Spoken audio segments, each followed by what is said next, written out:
Assalamu alaikum wa rahmatullahi wa barakatuh. Je profite de ces quelques instants pour vous expliquer le projet de la mosquée qui est à la campagne. Donc pour le moment, alhamdoulilah, vraiment, je suis très content. Donc nous on s'occupe de tout ce qui est achat de tout ce qui est fourniture, les briques, les choses nécessaires pour la construction, pour l'agrandissement. Pratiquement les toilettes et la douche, elle est pratiquement finie. Donc ils vont aussi faire l'installation de l'eau.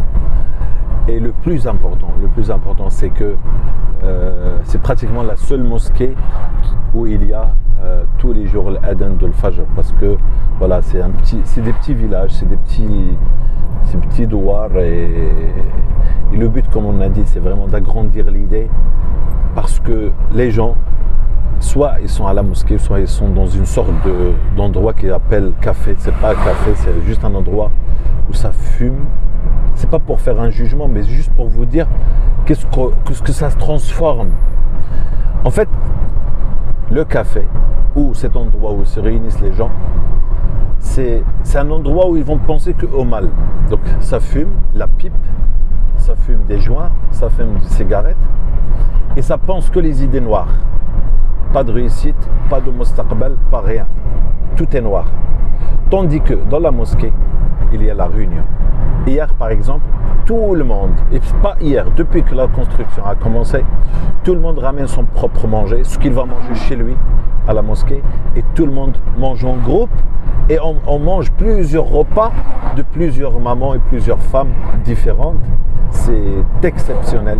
C'est des gens pauvres, mais c'est des gens très généreux qui ont beaucoup de akhlaq, beaucoup de shahama, beaucoup de subhanallah, ajib. Et déjà là, il y a une réunion. Pourquoi? Là, on comprend pourquoi Allah subhanahu wa ta'ala nous a prescrit 5 prières par jour.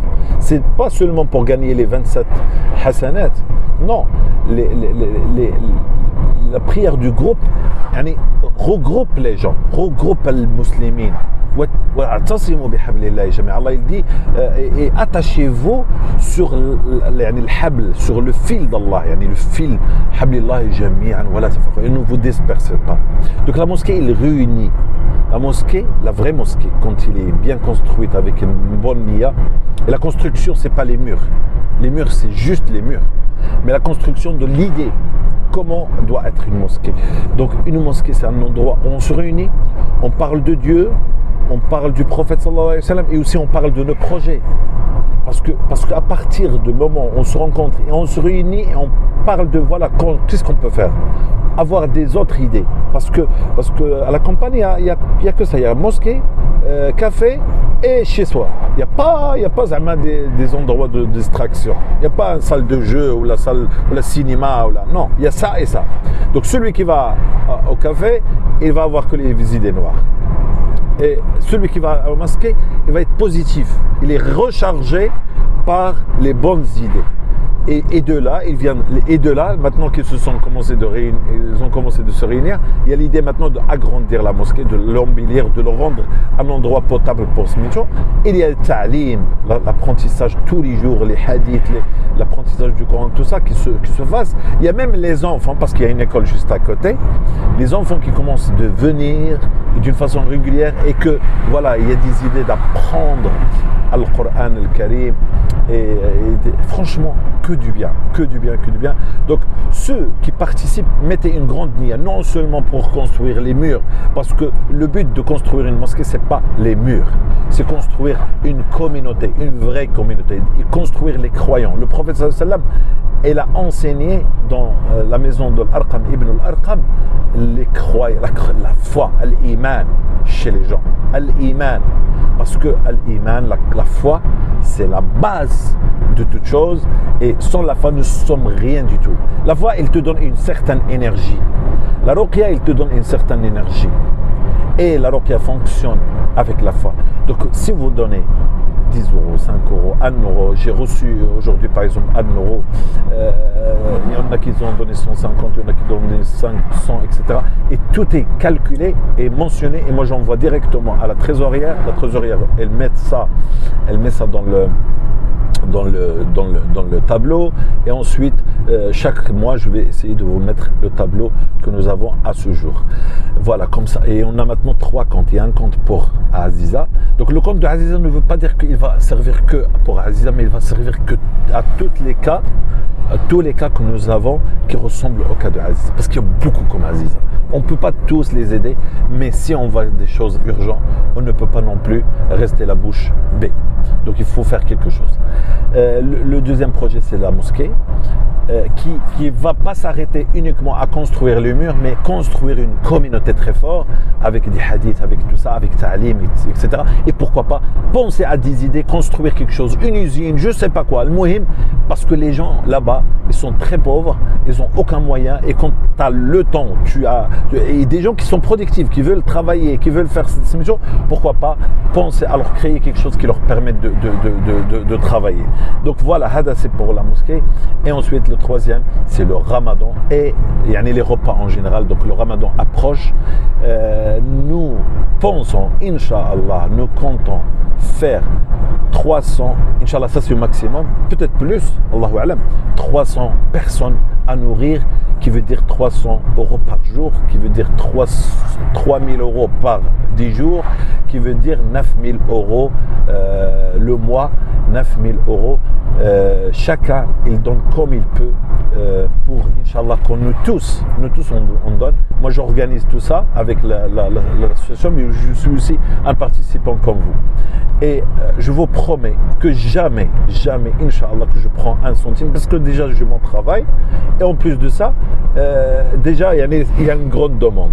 Donc, et tout est calculé, alhamdoulilah, tout est donné, envoyé à la sœur trésorière, qui est une personne aussi qui participe, et que toute l'équipe de l'association, elle participe d'une façon discrète, sans qu'on mentionne leur nom, eux et leur famille, subhanallah. Et donc, chacun, il donne 1 € jusqu'à 1 000 €, ma'alish. Celui qui donne, il donne fils sabilillah. Selon les moyens. Si tu es dans les RSA et tout ça, 5 € ça suffit. Si tu travailles et tu as une meilleure situation, tu peux donner plus, etc.